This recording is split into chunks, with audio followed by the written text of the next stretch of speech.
Magandang araw po sa lahat at ang episode natin ngayon sa araw na ito ay gumawa po ako ng turmeric powder. Ito po yung iniinom ko every morning, kasama po to ng ng malunggay na pinowder ko din po. Dinaray ko siya sa air dry lang po dito.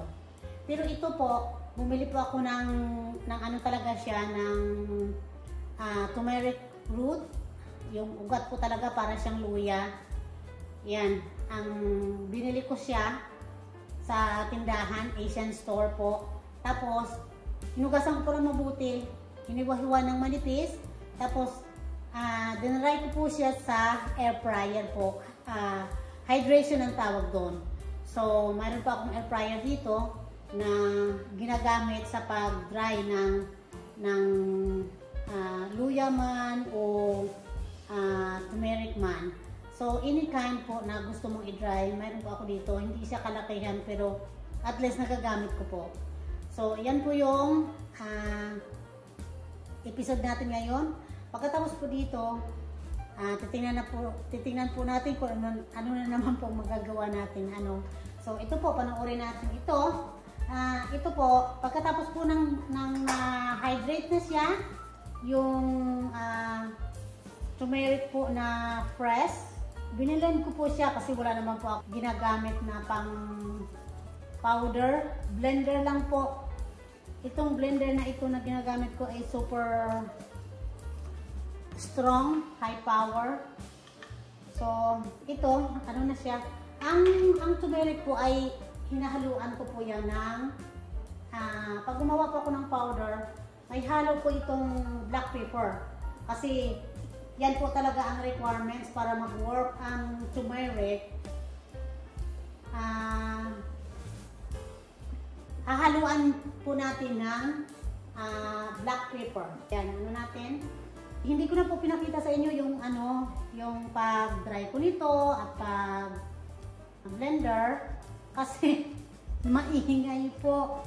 At saka yung pag-dry po matagal. Ito dinry ko siya siguro mga 3 oras. 3 to 4 hours po ang pag-dry sa air fryer. Kaya hindi ko na binidyuhan po. So ganito lang. Talagang kinukuha ko po lahat ng mga to. Kasi sayang eh. Tapos, hindi ko po siya muna binabasa. Nilalagay ko lang po dito muna. Kasi in case po na mayroon pang na pwedeng ulitin.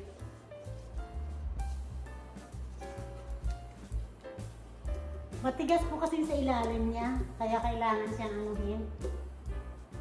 So, ayan na po. Tapos na. Lagyan natin dito. Tapos, i-strain lang po natin ng ganito. So, ayan. Tapos na po tayo. Ito po ay bababad natin sa tubig. So, ito na po yung kinalabasan ng ating turmeric. So, ngayon po ilalagay natin siya dito. Ito lang pong nare-restore ko dito siya. Ayan. Para pag po, every morning, kukuha na lang. Mas maganda po kasi prepare ko pong akong gagawa. May mga nabibili naman pong turmeric sa tindahan. Sa mga store, marami po. Powder na siya. Pero mas prepare ko po yung talagang gawa ko. Ayan. So, tapos na tayo. Ito po, siguro mga 3 buwan bago maubos. Ito. Kasi every morning, half teaspoon lang po yung ginagamit ko. Konti lang siya. So, sa isang ganito lang. Kasi hindi mo naman kailangan marami every morning or every day. Hindi kailangan na every morning. Pero, every day. Depende po sa inyo kung anong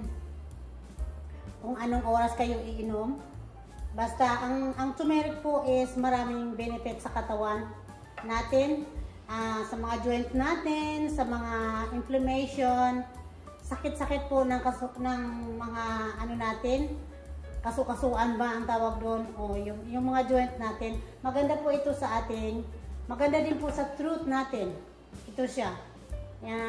Basta marami po siyang benefits sa sa ating katawan. So, kaya po ako talagang gumagamit po talaga ako ng turmeric. Nung una po, ang ginagamit ko is capsule lang. Pero siyempre, para kang kasi ako talagang kahit yung mga gulay ko, tinatanim ko eh. So, nag-isip po ako na paano kung ako na lang gagawa ng sarili kong turmeric. Ayun, gumawa din po ako ng salabat ng sarili ko. Mayroon din po ako niyan sa labat na sarili ko rin ginawa.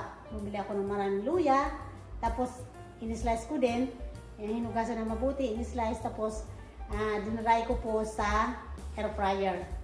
Ang air fryer mayroong cycle na hydration. So pwede mong i-hydrate sila doon. Parang matutuyo lang sila, tapos pwede mo na siyang i-powder. Ang malunggay na powder, ginagawa ko rin yan. Mayroon akong puno ng malunggay dito. Kaya, yun po yung mga healthy food na ginagawa ko po para din po yan sa sarili natin. So, kung kayo po, may mga, yung bang nag-iisip din kayo sa health nyo po, sa katawan nyo. So, pwede nyo rin po yan gawin sa sarili nyo, sa bahay nyo. Mayroon kayo niyan. Ang mahirap lang dito sa akin kasi, hindi ako nabubuhayan ng luya at saka ng turmeric. Kung nabubuhay lang po dito yan sa Arizona, ay, tatanim talaga ako. Maraming beses po ako nag-try, pero hindi po successful. hindi tumutubo dito.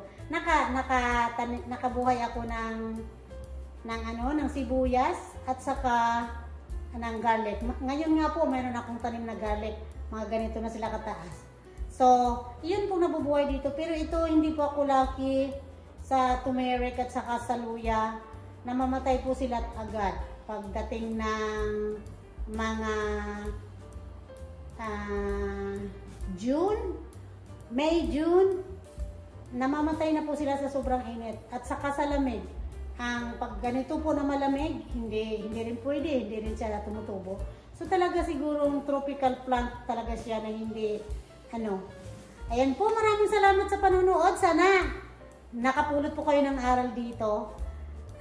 Magkita-kita po tayo sa susunod ko pang mga vlog. Mag-subscribe po sa aking channel. Buhay Amerika with Ate D. Ayan po ang aking channel. Share nyo rin po ang aking video sa mga kaibigan nyo, sa mga kakilala nyo, sa inyong social media. Maraming salamat po. At sa mga subscriber ko po, maraming salamat. Sana nag-enjoy po kayo sa araw na ito. God bless po. Stay humble and be confident. Bye-bye!